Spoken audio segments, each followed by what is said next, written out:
नमस्कार मित्रों, मैं हूं अशोक वर्मा। आप देख रहे हैं टीवी 20 न्यूज। सबसे पहले आप सभी को नवरात्र की हार्दिक शुभकामनाएं। अब रुख करते हैं खबरों की तरफ।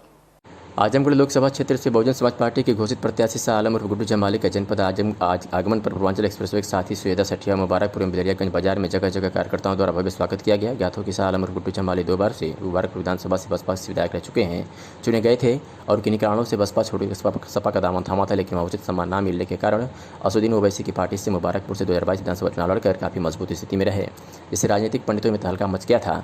और अब फिर से लोकसभा आजमगढ़ के उपचुनाव में पूर्व मंत्री, मुख्यमंत्री व बसपा सुप्रीमो मायावती ने शाह आलम उर्फ गुड्डू जमाली को प्रत्याशी घोषित कर दिया है। ज्ञात हो कि आजमगढ़ लोकसभा सीट पर सपा सुप्रीमो अखिलेश यादव के इस्तीफे के बाद उपचुनाव होना है। आपको बता दें कि गुड्डू जमाली पूर्वांचल में एक लोकप्रिय नेता के नाम से जाने जाते हैं और हर वर्ग में इनकी अच्छी पकड़ है। इसका फायदा बसपा सुप्रीमो मायावती को मिल सकता है और आजमगढ़ जिले के साथ ही कई जनपदों में मुस्लिम व दलित गठजोड़ एक नया गुल खिला सकता है। और वक्त गुड्डू जमाली ने चुनावी अभियान की शुरुआत करके लोगों में एक संदेश दे दिया है कि वह संघर्ष करने वाले नेता हैं और पूरी तैयारी के साथ चुनाव मैदान में कूद गए हैं, जबकि इन अन्य दलों में अभी किसी भी प्रत्याशी की घोषणा नहीं की गई है। नहीं, कहना क्या, ये तो हमारा भाई यही हमारा ओरिजिनल घर था, हमारी पैदाइश यहीं हुई और मैंने अपना पॉलिटिकल कैरियर यहीं से शुरू किया। बीच में हालात ज़रूर ऐसे बने कि 2-4 महीने के लिए हम ज़रूर उससे अलग हुए, दूर हुए, लेकिन दिल दिमाग से आप लोगों ने भी चुनाव के दौरान भी देखा होगा, बहुत लोग मुझसे मिले भी थे। तभी मैं हमेशा कहता था कि भाई मैं मिशनरी आदमी हूँ और जिस दल में गया था या जिसके सिंबल से लड़ा था वो लोग भी मिशनरी सोच के ही लोग थे। वो लोग भी जय भीम और जय मीम का ही नारा लगाते और दोबारा इसलिए इस बात को हम इसमें दोबारा हमने ज्वाइन किया या आए हैं, क्योंकि ईमानदारी से कहने में कोई बुराई नहीं कि आज बीएसपी ही मुझे लगता है इस वक्त ये विकल्प है जो हम लोग इसमें जुड़ करके समाजवादी जैसे पाखंडी हों, चाहे भाजपा का जो एक जो उनका जो समाज को नफ़रत की राजनीति करते हैं, उसको अगर कोई रोक सकता है तो वो बीएसपी रोक सकता है। क्योंकि जो एक जो एक बैलेंस वोट है, जो एक बेस वोट है, अगर उसमें हम लोगों का वोट मिलता है और समाज में हमारे जो और हिंदू भाई हैं ऐसी सोच समझ के जो चाहते हैं कि समाज में एक न्याय की व्यवस्था कायम हो, तो वो सिर्फ बीएसपी है। और ये भी आपको बताऊं बहुत ईमानदारी से, ज़िंदगी में शाह आलम ने कभी किसी को धोखा नहीं दिया है। मैं जिस दल में भी गया वहाँ भी था और जब मैं आया तो पहले मैंने उनको बताया, उनसे बात किया। उन लोगों ने भी कहा कि नहीं शाह आलम भाई आपकी सोच ठीक है और अगर आप जाना चाहते तो हमें कोई इतराज़ नहीं है, खुशी आप जाइए। हमने उनको ये तर्क बताया कि हम वोट लेके लड़ के काट तो सकते हैं, मगर हम लोग समाज को जिस लड़ाई को हम लड़ रहे हैं जीत नहीं सकते। ईमानदारी से कहने में उसको क्या बुराई क्या है। तो इसलिए हम ये मानते हैं कि इस प्रदेश में सिर्फ एक विकल्प, सिर्फ और सिर्फ आखिरी विकल्प है और वो है बहुजन समाज पार्टी। सबको सबने देख लिया और मैं तो जिस समाज से आता हूँ मुझे कहने में कोई एतराज़ नहीं है कि उस समाज ने हमेशा इसी भावना से वोट दिया कि हमको फलां को हराना है, फलां को हरा, कभी अपने लिए वोट दिया ही नहीं। अब तो मैं कहता हूँ मेरे भाई कि इस माध्यम से मैं चाहता हूँ ये चलाइएगा ज़रूर। उन लोगों से भी हाथ जोड़ के कहना चाहता हूँ कि आपने खूब टेस्ट कर लिया, खूब आपने टेस्ट किए, हमेशा आपने इसी भावना से वोट दिया कि आपको हमें फलां को हराना है तो हम आपको दे दें। अब आप ऐसे वोट मत दीजिए, आप उसको वोट दीजिए जो इस ताकत में है और आपकी ताकत मिलके जो सरकार बदल सकती है, सरकार बना सकती है। 20-20 40 होते हैं, 8 और 20 28 होते हैं। इस गिनती को सबको समझ में आता है। और ऐसा नहीं कि खाली दलित और मुसलमान की बात कर रहा हूँ, ब्राह्मण भाई भी हैं, अपर कास्ट और हिंदू हैं, ओबीसी भाई है।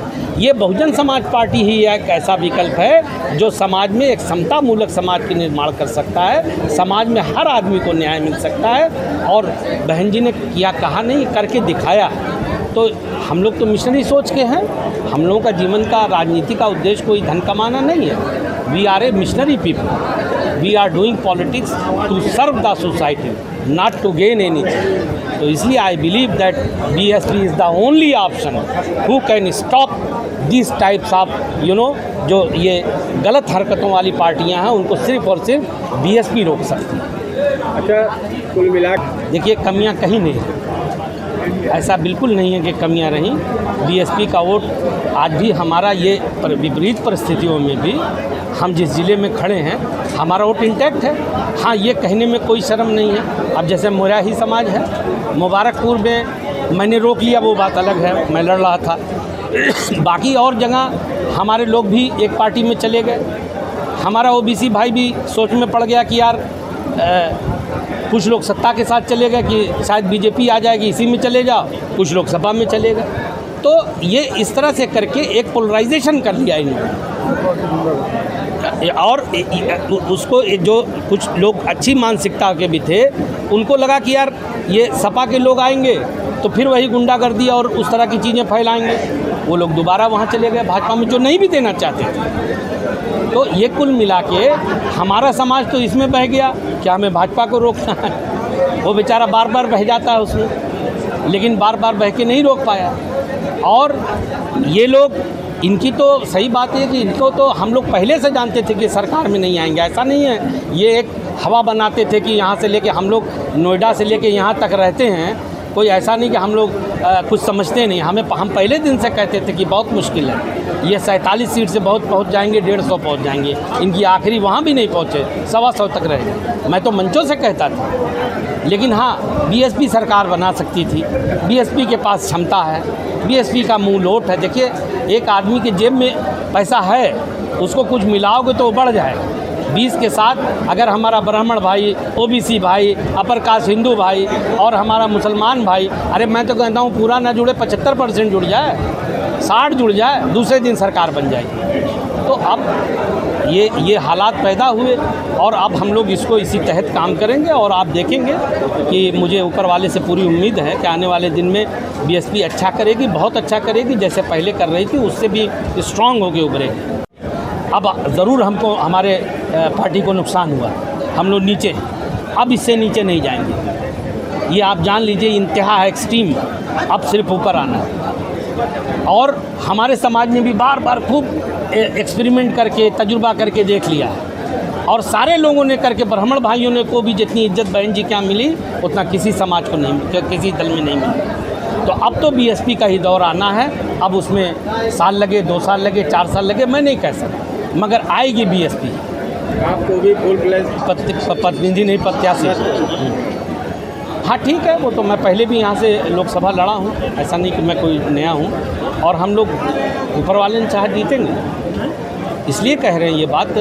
ऐसा न समझिए कि ओवर कॉन्फिडेंस। भाई, जब सरकार बनने की बात थी तब तो ये मुबारकपुर में हमको रोक नहीं पाए। मैं एक बात कह रहा हूँ ना भाई, एससी वोट सारी परिस्थितियों के बावजूद 5 लोकसभा में क्या है वो आप गणित जानते हैं, क्या मिला वो भी गणित जानते हैं। और जो ये मुसलमानों को अपनी जागीर समझते हैं, वहाँ पे भी मुबारकपुर में हमने इनको हरा दिया। अगर मुस्लिम समाज की बात की जाए, मैंने इनको बड़े मार्जिन से वहाँ पे भी ये हारे। ये जीते सिर्फ इसलिए कि मेरा बेस वोट मेरे पास नहीं था। जो मेरा एससी भाई था वो मेरा एक हाथ मेरे साथ नहीं था, होता तो हम 7000 से हरा चुके होते, हमारा उसका जोड़ लीजिए। तो यहाँ तो इनको हारना तय है, इसलिए कि हमको मुसलमान 100% देगा। हम ही वो मुसलमान प्रत्याशी भी हैं जिसको मैं अपने आप को सौभाग्यशाली समझता हूँ और अपने हिंदू भाइयों का भी एहसान मानता हूँ कि मुझे इस बात का घमंड है कि मैं ही वो प्रत्याशी जो बड़े पैमाने पर अपने हिंदू भाइयों का भी वोट लेगा, अपर कास्ट का भी लेगा, ओबीसी का भी लेगा। आप देख लीजिए, पुराने साथियों को भी बिल्कुल लायक है। बहन जी जिसको चाहेंगी, बहन, ये तो निर्णय बहन जी का होता है। हम लोग तो अपने तरीके से प्रयास